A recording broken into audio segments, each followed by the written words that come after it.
Bon voilà la prochaine voiture, je vais pas trop m'attarder parce qu'il pleut. Il pleut même beaucoup. Pourtant on est en juillet, c'est le nord. Donc voilà ce que j'ai pris, 308. Je vais vous expliquer pourquoi je l'ai pris. Parce que je me suis pas mal plaint des Peugeot. Donc pourquoi est-ce que j'ai pris ce modèle là? Je vais vous expliquer ça dans la voiture tranquillement. Voilà, l'intérieur est comme ça. Donc voilà la prochaine voiture. Esthétiquement elle est très jolie, moi j'aime beaucoup la 308. Après on aime, on n'aime pas. Mais je vais vous expliquer pourquoi j'ai pris cette 308. Bon, on se retrouve à bord du 308. Alors pourquoi ce 308? Sachant que vous savez très bien que je vous ai déconseillé d'acheter une Peugeot plusieurs fois. Pourquoi est-ce que j'ai pris ce 308? Quand tu achètes une Peugeot, il y a des conditions pour pouvoir l'acheter. Les conditions sont que le véhicule, faut qu'il ait moins de 100 000 km. Comme ça, s'il arrive un problème de courroie de distribution ou quoi que ce soit, Peugeot le prend en garantie. À condition que le véhicule a été entretenu à jour, a été entretenu à temps, et par Peugeot. Donc deuxième condition, il faut que le véhicule ait été entretenu que par Peugeot. Si votre véhicule il a été entretenu par Noroto ou par je ne sais qui, ça ne fonctionnera pas. Donc là, ce véhicule il correspond à toutes ces attentes. Il a 68 000 km, donc il a moins de 100 000. Et les deux entretiens ont été faits chez Peugeot. L'entretien de 30 000 et l'entretien de 60 000. Donc, même s'il arrive un problème de courroie de distribution, le véhicule il est pris sous garantie. Sachant que là, moi, j'ai pas pris la version essence 1 litre de PureTech parce que c'est une catastrophe. Là, j'ai pris la version diesel. Tout simplement parce que j'avais... En fait, moi, ce que je fais, comme je vous l'ai déjà expliqué, c'est que le véhicule, je le mets d'abord en vente sur le bon coin, voir si j'ai des touches ou pas. Et ce véhicule-là, quand je l'ai mis, j'ai eu beaucoup de demandes. Donc c'est un véhicule qui ne devrait pas rester longtemps. Ce véhicule-là, je pense, en moins de 2 semaines, il est vendu facilement. Là, j'ai déjà une visite dans 2 jours. La personne, je l'ai prévenu que je récupérais la voiture. Aujourd'hui, elle m'a dit qu'elle passait la voir dans 2 jours, parce qu'elle travaille. Donc, c'est plutôt bon signe. On verra ça. Donc, très important, quand vous achetez une Peugeot, si vous le pouvez, bien sûr, l'acheter avec moins de 100 000 km. Comme ça, s'il arrive quoi que ce soit, la garantie Peugeot prendra en charge tous les frais, vous avez rien à payer. Je voulais parler d'autre chose dans cette vidéo. Donc peut-être que la vidéo va se couper parce que la route elle est un peu dégueulasse et mon téléphone il tient sur rien. Il tient sur pas grand chose. Donc si ça coupe, hein, c'est pas grave, je recommencerai. Mais je voulais faire une vidéo sur un point. Parce qu'hier j'ai eu une petite altercation avec un client. Un client, c'est même pas un client, c'est quelqu'un qui souhaite faire une recherche de véhicule. Je vais être sincère avec vous. Je vais arrêter les recherches personnalisées. Ça sert à rien, ça me rapporte rien et ça me fait perdre beaucoup de temps. Moi, à côté de ma société, je travaille. Tout l'argent que je gagne dans la société, je le laisse dans la société pour justement agrandir la société. Donc je laisse l'argent dans la société, j'y touche pas, je récupère rien. Donc moi, ce qui fait que je dois travailler à côté. Donc je travaille plus de 40 heures semaine minimum. Et donc dès que j'ai un trou, dès que j'ai un peu d'espace, je vais récupérer des véhicules pour les revendre. Sur les réseaux sociaux, sur Snapchat, sur Instagram, etc. J'avais, maintenant je réponds plus, mais j'avais à peu près 100 à 200 demandes de véhicules par jour. Parce qu'à l'ancienne, je faisais quoi?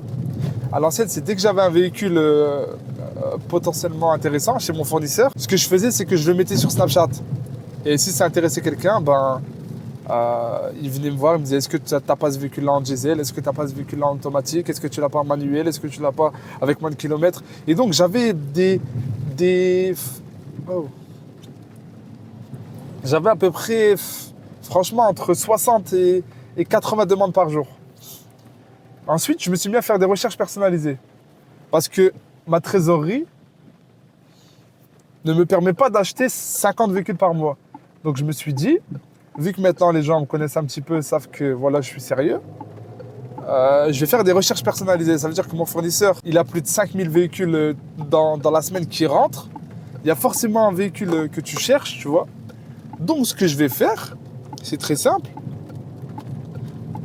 Tu me dis ce que tu recherches. Donc, tu me dis tu recherches un DS7 automatique, etc. Et moi, je te le trouve. Je te le trouve, tu l'achètes, je vais te le chercher. Et enfin, en fait, de base, c'était pas comme ça que j'avais prévu. De base, je me suis dit, comme ça, en fait, je sais ce que je vais investir. C'est-à-dire que le mec cherche un DS7 2017 avec 100 000 km. Je lui dis, voilà, je te l'ai trouvé. Je vais lui chercher la voiture, je lui ramène comme ça les véhicules. Je les garde même pas une journée. Moi, dans ma tête, c'était comme ça. Dans ma tête, à la base, c'était ça. C'était prévu comme ça. Je me suis dit, c'est une très bonne idée, je vais faire ça. Sauf que le problème, ici, je sais même pas c'est combien. Je crois que c'est 120. Hein. Sauf que le problème, c'est quoi? C'est que j'ai eu trop de demandes. Et les gens, sur Snapchat, sur Instagram, où tu veux, ils parlent chinois. Ils parlent pour rien. Ils parlent pour rien. J'avais des dizaines de demandes. Je leur ai toujours trouvé les véhicules, mais ils ne me l'ont jamais pris. Soit parce que je le vends moins cher que sur le Bon Coin. Donc, si je le vends moins cher que sur le Bon Coin, ça veut dire forcément qu'il y a une arnaque dedans. Alors que non, les véhicules que je vends, c'est que des premières mains. Tous les entretiens sont faits chez Audi, chez Mercedes, chez Peugeot, peu importe, en concession. Les kilométrages sont certifiés, mais les gens, tu vois, ils ont peur, c'est comme ça. Mais ça, c'est pas très grave en soi. Mais en gros, soit je demandais un peu moins cher, donc les gens me disaient forcément il y a une arnaque derrière, alors que non. Soit je le vendais au prix normal, en gros, je n'avais pas un très bon prix, je l'avais un prix normal. Et les gens me disaient, ouais, mais t'es sur les mêmes prix que sur le Bon Coin. Bah, frérot, faut savoir. Bref, là, j'ai 3 exemples très récents. Cette semaine, j'ai 3 exemples qui viennent de se produire sur ce que je viens de vous raconter. Pourquoi je vais arrêter ça? Parce que c'est une perte de temps. Je passe des heures et des heures à appeler des fournisseurs, à demander des véhicules pour rien. Regardez, je vais vous expliquer 3 exemples. Là, le dernier en date, c'est hier soir. Hier soir, il y a un mec, ça fait à peu près 3 mois que je lui parle. Okay, lui, à la base, il recherche un DS7. Il m'a dit qu'il recherchait un DS7. Donc, c'est tout. Je lui cherche un DS7 noir automatique. 20 000 € de budget. Donc, ce monsieur, je lui trouve son DS7. Mais en fait, le DS7 que je lui ai trouvé, je ne sais pas pourquoi, mais en gros, il avait de la buée dans le phare arrière. En gros, c'était ça le seul défaut de la voiture, tu vois. Après, quand tu achètes un véhicule qui a 6 ans, tu vois, ça, c'est pas grave en soi. Mais bref. Et donc, il me dit, ouais, moi, ça me fait chier et tout. Le phare arrière, t'as vu, il y a de la buée dedans. Et moi, je me renseigne auprès de mon fournisseur, sur Internet, sur les forums des DS7 et tout. Et en fait, apparemment, c'est une maladie connue des DS7. Tous les DS7, ils ont de l'humidité dans le phare. C'est comme ça, tu vois. C'est-à-dire que moi, je le mets au courant. Je lui dis, écoute, je peux peut-être t'en retrouver, mais il y aura sûrement le même problème, tu vois, de buée dans le phare. Et à chaque fois que je regardais les DS7, qui étaient à l'extérieur, il y avait tout le temps de la buée dans le phare arrière. Après, je parle pas des grosses finitions, je parle des finitions classiques, des moins de 20 000 €. Donc à chaque fois, c'était comme ça. Donc je me disais, donc je lui dis, écoute, ça sert à rien, je vais jamais te trouver, tu vois, tu me demandes un truc qui est impossible, c'est une maladie du véhicule, c'est comme ça, tu vas tout le temps le retrouver. C'est connu chez DS7, c'est connu chez DS, tu auras tout le temps de la buée dans le phare. Il me dit, ouais, mais s'il te plaît, essaie de trouver, tout ça, bref. Donc moi, tu vois, je suis gentil, j'essaie de lui trouver son DS7.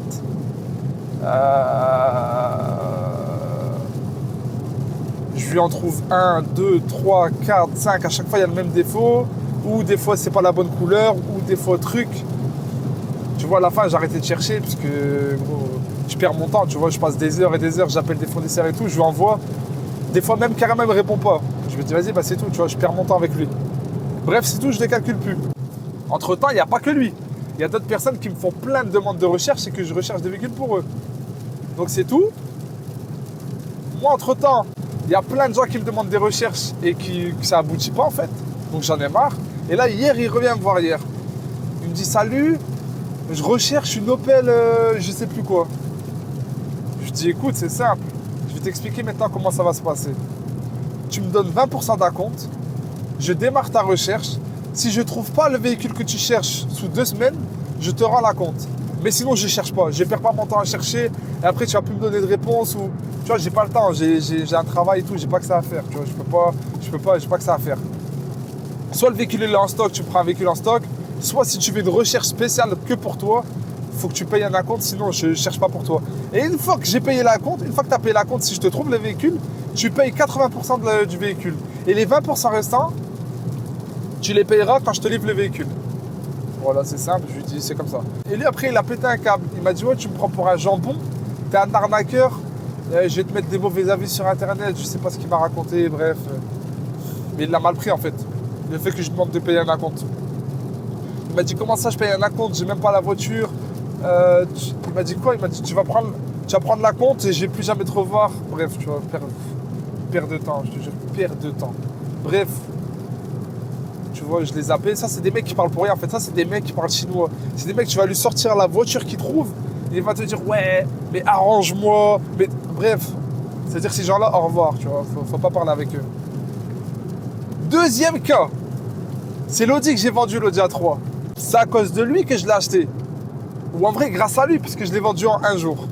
Je vous explique. Il y a un mec sur Snapchat. Il me dit, je recherche une Audi A3 budget 17 000 €. Les phases 2017-2018. En automatique, si possible taux ouvrant, et je veux absolument le Virtual Cockpit. Moi, je lui trouve son Audi A3 en Sportback. Je lui trouve, donc pas de souci, je lui trouve et tout, je lui montre. Sauf que quoi, il veut des photos de l'intérieur.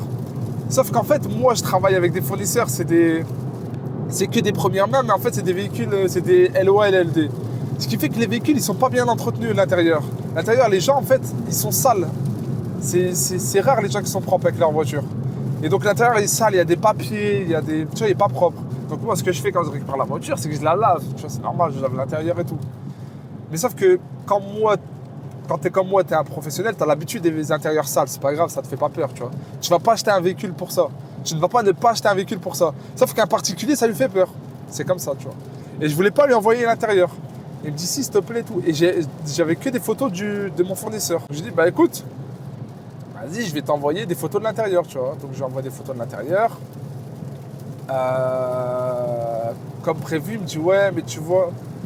Non, il me dit quoi? Il me dit, ouais, je vais en parler à mon père, à mon cousin, à mon oncle. Déjà, à la base, quand il m'a dit ça, j'aurais dû fermer la discussion, lui dire, allez, c'est bon. Frère, depuis quand moi je vais acheter une voiture, je vais en parler à mon oncle ou à mon père ou je comprends pas, bref. Bref, ça c'est encore un autre sujet. Donc le mec, il va en parler à son oncle, à son père et tout. Il revient me voir 2-3 jours après. Il me dit, écoute, l'intérieur il est vraiment pas propre et tout. Ça se voit que le gars c'était pas un gars soigneux, je te la prends pas. Pourtant c'était dans son prix. Je dis, écoute gros, je t'explique, là tu prends des véhicules professionnels. C'est pas des véhicules qui sont en stock, donc c'est pas des véhicules qui seront nettoyés. Et la plupart du temps, ils seront sales. C'est pas, j'y peux rien, tu vois. Il me dit, ouais, mais trouve une note un peu moins sale et tout, s'il te plaît. Je me dis, oh là là. Je me dis, bon, c'est tout. Je lui envoie 2-3 Audi. Pareil, dans son budget, ils sont sales à l'intérieur et tout. Je me dis, bon, ok, je perds pas mon temps avec lui, j'arrête. C'est bon, c'est pas grave. C'est tout, tant pis. J'abandonne, tu vois. C'est tout. Il revient me voir, genre, 2 mois après. Il me dit, écoute, gros, vas-y. Il me dit quoi? Il me dit j'augmente le budget à 20 000 €. Mais cette fois-ci, il faut qu'elle soit très propre et tout. Et je veux le toit ouvrant avec. Toujours les phases 2017-2018. Je lui dis écoute, en gros ça change rien, tu vois, le véhicule va toujours être sale. Mais je vais quand même rechercher. Et là, je lui trouve l'Audi A3 que j'ai vendu il y a 2 semaines. Je lui trouve celle-là. Donc Audi A3 2020, donc c'est les nouvelles phases. Elle a 21 000 €, donc 1 000 € de plus, mais là cette fois-ci c'est une nouvelle phase, donc c'est mieux, c'est beaucoup mieux. Donc lui il me dit quoi? Je lui envoie l'Audi A3, donc la Virtual Cockpit et tout, et il me dit ouais écoute, je vais en parler à mon oncle et à mon père. Il recommence, tu vois, je me dis oh là là, comment ça tu as parlé à ton oncle? Bref. Et moi cette voiture-là en fait je l'avais à un très bon prix. Donc je me dis putain ce serait dommage qu'elle me passe sous le nez, tu vois. Donc j'attends 2 jours, je dis alors tu la prends ou pas, tu vois. Et lui il me dit bah je sais pas, j'hésite et tout, je sais pas trop. En fait ça me fait chier c'est de l'acheter sans la voir. Je préférais que tu la. Il me dit je te jure gros, si tu l'as en stock, moi je viens le lendemain et je viens te la récupérer. Je fais Lyon-Lille, je viens te la récupérer. En gros, c'est ça son excuse. C'est qu'elle, je ne l'ai pas en stock. Tu vois, c'est ça son excuse. Moi, je me dis quoi, cette voiture, il me la faut, parce que je vais la vendre, même si c'est pas lui qui me la prend, je vais la vendre. Je me dis, vas-y, tu sais quoi, je vais la prendre. Je fais quoi, je l'achète. Je dis, écoute, j'ai une bonne nouvelle pour toi. La voiture, je l'ai achetée, je l'ai en stock. Elle est en stock. Elle arrive d'ici une semaine. Il me dit, ah bah c'est cool et tout, bah je te la prends. Ok, ça marche. Enfin, je vais venir la voir. La voiture, je vais la chercher. La veille, j'envoie un message, je lui dis, l'Audi A3, je vais la chercher demain. Tu veux venir la voir demain? Après, elle me dit, non, je peux pas demain, je viens ce week-end. Ok, pas de souci. L'Audi A3, je vais la chercher, je la ramène, j'attends le week-end. Je lui dis, tu passes quand ce week-end? Samedi, dimanche, à quelle heure? Il me dit, écoute, gros, j'ai un imprévu, tu vois. Ce week-end, je peux pas, je vais peut-être passer début de semaine. Je dis, moi, je peux pas attendre. Moi, la voiture, il faut que je la mette. Si je peux pas t'attendre, tu vois, la voiture, je vais la mettre en vente sur le bon coin. Si elle part, tant pis pour toi. Ouais, de toute façon, si elle part, c'est le destin. Ça veut dire que je devais pas la prendre. Tu vois. Bref, la voiture, je la mets en vente sur le bon coin. Et il dit, de toute façon, je dois partir au bled, je reviens la semaine d'après. Donc, je reviendrai la voir, finalement, pas cette semaine, mais la semaine d'après. Je vois, ok, je laisse tomber, tu vois, je la laisse tomber. Je la mets sur le bon coin. J'ai de la chance, elle part en un jour, la voiture. Mais c'est pour vous dire que le mec, il m'a fait carrément acheter la voiture. Et au final, il m'a dit, ouais, j'attends que tu l'aies en stock pour venir la voir. Au final, il n'est pas venu la voir. Ça veut dire que ce mec-là, depuis le début, c'était une perte de temps. Une perte de temps et d'argent. J'ai trouvé la voiture à son prix, tout ce qui... Une perte de temps. J'ai même trouvé mieux que ce qu'il voulait. Une perte de temps. Tu vois. Ça veut dire que c'est une perte de temps. J'aurais jamais dû perdre mon temps avec cette personne-là. Troisième cas. Lui, j'ai un doute. Est-ce que c'est vraiment de sa faute ou pas? Je sais pas. Troisième cas, il y a un mec, il me dit, je vais acheter un RS3 ou un Golf 8R en Allemagne. Donc là, j'appelle des fournisseurs à moi en Allemagne, Audi. Tu vois, je les appelle et tout. Je lui explique que le malus sur un RS3, c'est 60 000 euros. Là, c'est trop cher. Il me dit, ah ouais, non, c'est trop cher, laisse tomber et tout. Il me dit, je vais partir sur un Golf 8R 2022-2023. Le malus, il était beaucoup moins élevé. Donc, on part dessus. Ah, j'ai cru que c'était la police. J'ai contrôlé, non, c'est pas la police. Donc, on part dessus. Parce que là, au cas où, là, je suis en plaque W garage en Belgique. À n'importe quel moment, je me fais contrôler, je suis dans la merde. Donc, c'est tout. J'appelle mes fournisseurs et tout, ça se passe bien.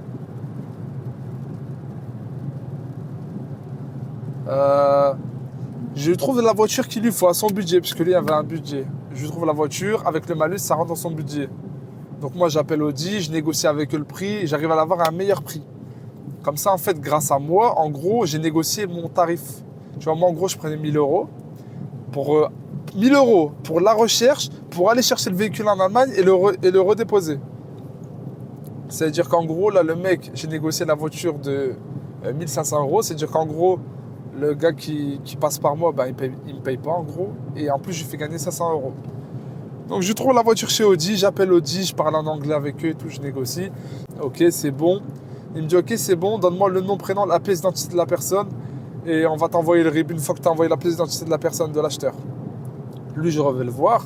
Et j'ai cherché au moins pendant 2 semaines, hein, sa voiture. Lui, je reviens le voir et tout. Je le recontacte, je lui dis, ça y est, la voiture, elle est à toi. Il faut que tu m'envoies nom, prénom. Ah, c'est un clignotant. Il faut que tu m'envoies nom, prénom, pièce d'identité et tout de la personne à qui je vais mettre la carte grise. Il me dit, ouais, je t'envoie ça ce soir. J'attends. Le lendemain, je le recontacte. Il me dit, je t'envoie ça demain. Là, je suis occupé avec des cousins, je sais pas trop quoi. Je dis, ok, ça marche. Le lendemain, j'attends.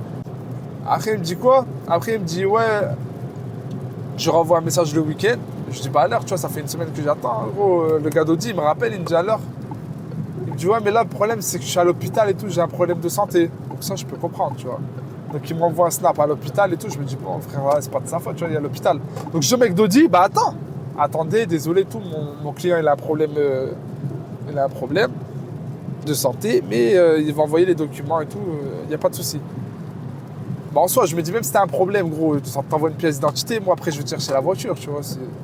On s'en fout que t'as un problème en soi. Mais bref, c'est pas grave. J'attends. Tu vois, moi, j'aime pas relancer trop. Tu vois, si tu me réponds plus, ça y est, genre, je vais pas te casser la tête. Et là, je le recontacte plus après ça.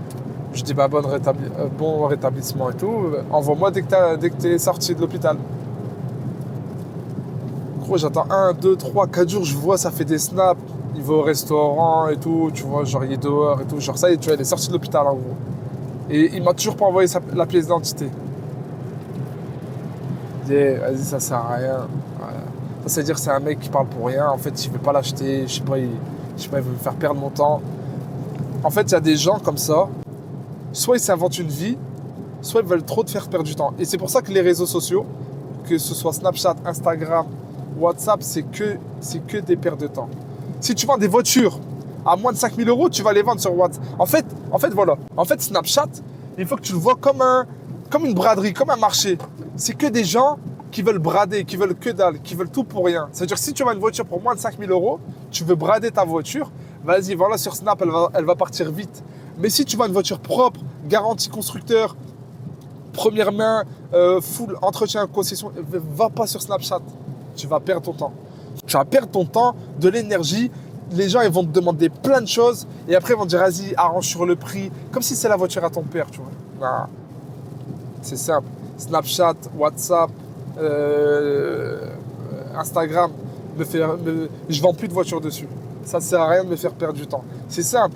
Si tu veux que je fasse une recherche que pour toi, une voiture spécialement pour toi, tu me dis, voilà, Brooke, je voudrais ça, il n'y a pas de souci. Je vais te chercher la voiture, je vais passer des heures à la chercher. Mais pose un acompte. Pose un acompte. Si je te trouve la voiture, tant pis pour toi, tu n'as plus d'acompte. Si je ne trouve pas la voiture, bien sûr, je serai à l'acompte, je suis pas un bâtard. Mais il ne faut pas me faire perdre mon temps, tu vois. Il ne faut pas que je cherche des jours et des jours pour rien. Dites-moi vous aussi si... Parce que je sais qu'il y a beaucoup de vendeurs qui regardent mes vidéos. Si vous aussi, ça vous arrive, des gens comme ça, et comment est-ce que vous faites? Parce que moi, franchement, j'arrive pas à passer 4-5 jours à chercher une voiture pour rien. Genre, c'est travailler pour rien. Je préfère ne rien chercher. Je préfère arrêter les recherches. Donc moi, là, c'est ce que je fais, j'arrête les recherches. Faut plus me demander des recherches, c'est mort. Sauf si tu poses un acompte. Si tu poses un acompte, je veux bien faire une recherche. Si tu poses pas d'acompte, il n'y a pas de recherche. Tu prends un véhicule qui est en stock, sinon tu vas... Il y a plein de vendeurs de voitures. Je perds pas mon temps, ça y est, je perds pas mon temps. Et voilà. En tout cas, la voiture, là, ça fait une petite demi-heure que je la roule maintenant. Franchement, ça roule bien. Elle est un peu rigide. Elle est pas très souple. Mais après, il y a peut-être des réglages, mode sport, mode truc, j'ai pas encore regardé. Drive mode. Je sais pas comment on fait, mode sport, normal. Voilà, je vais mettre mode normal, elle sera peut-être un peu plus souple. Mais franchement, ça se roule bien. L'intérieur, ça va, il est propre. J'aime bien là, cette partie-là, elle est tactile, je sais pas si vous voyez. En gros, il y a une partie tactile, il y a un écran tactile devant. Le virtual cockpit, c'est bien fait. Franchement, c'est une bonne voiture. Elle devrait pas rester longtemps, j'ai déjà des visites dans 2 jours. Là, je vais rentrer ce soir, je vais la mettre sur le bon coin. Je vous tiendrai au courant, pareil, si c'est une voiture qui se vend bien. Mais ouais, surtout, n'oubliez pas ça. Si vous achetez une Peugeot, très important, en moins de 100 000 km, et entretien Peugeot à jour. Comme ça, même s'il y a un problème, vous n'avez pas de souci, c'est pris en charge par la garantie. Voilà.